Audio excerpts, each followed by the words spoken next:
Tech దిగ్గజం Elon Musk Neuralink ప్రాజెక్టుకు సవాల్ ఎదురైంది. అది కూడా మెటా సంస్థ నుంచి.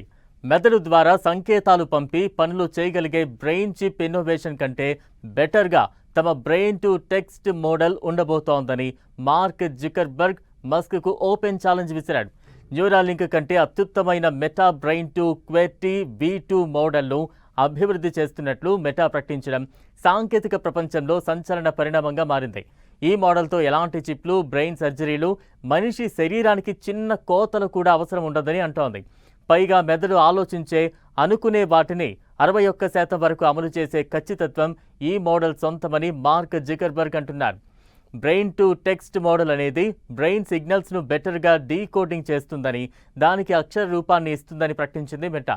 దీంతో న్యూరాలింక్ ప్రాజెక్టులోలా మెదడుకు చిప్ అమర్చడం, కపాలానికి సర్జరీలు చేసే అవసరం లేదని చెబుతున్నారు. మ్యాగ్నెటో ఎన్సెఫాలోగ్రఫీ అనే డివైజ్ను ఉపయోగించి మెదడు పనితీరును, ఆలోచనల్ని ఏఐ మోడ్లోకి తీసుకొస్తారు. దీంతో మన ఆలోచనలకు 61% కార్యరూపం ఇచ్చేయొచ్చు. దీన్ని అక్షరబద్ధం కూడా చేయొచ్చని మెటా చెబుతోంది. న్యూరాలింక్ ప్రాజెక్టు లక్ష్యం కూడా మెదడు ఆలోచనల్ని పసిగట్టడమే. కాకపోతే ఇందుకోసం తలలో మెదడుకు దగ్గరగా ఒక చిప్ను అమర్చుతారు. ఇది బ్రెయిన్ కంప్యూటర్ ఇంటర్ఫేస్లా పనిచేస్తుంది.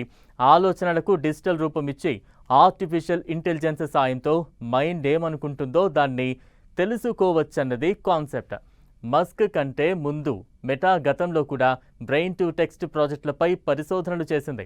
గతేడాది దీనికి సంబంధించిన మొదటి వెర్షన్ ప్రకటించారు. స్పెయిన్కు చెందిన బాస్క్యూ సెంటర్ సాయంతో బ్రెయిన్ అండ్ లాంగ్వేజ్పై మెటా విస్తృత పరిశోధనలు చేస్తోంది. బ్రెయిన్ చిప్ మోడల్ కంటే ఉన్నతమైన డిజిటల్ బ్రెయిన్ ప్రాజెక్టును రూపొందించే పనిలో ఉంది. ఇదే కార్యరూపంలోకి వస్తే మనిషి ఊహించని ఎన్నో అద్భుతాలను చేసేయొచ్చు. జస్ట్ మెదడు ఆలోచనలతోనే అనుకున్న పనుల్ని ఏఐ సాయంతో చేసేయచ్చు. మెదడుకు సంబంధించిన జబ్బులు, ఇతర అనారోగ్య సమస్యలను కూడా తేలిగ్గా అధిగమించి ఏఐతో పోటీ పడొచ్చన్నది ఈ ప్రాజెక్టు లక్ష్యం.